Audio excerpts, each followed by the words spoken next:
Hey everyone, welcome to our channel. In today's video, we'll learn how to see your drafts on TikTok updated guide. So first, to be able to begin, just go ahead and open TikTok app onto your device. So once you're already onto your TikTok account, just make sure that you're logged in onto the right account.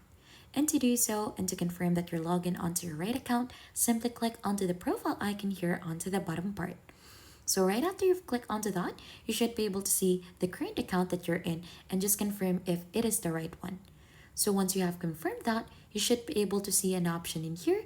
So just click onto this icon in here onto this last part so that you should be able to see all of the videos that you have onto your account.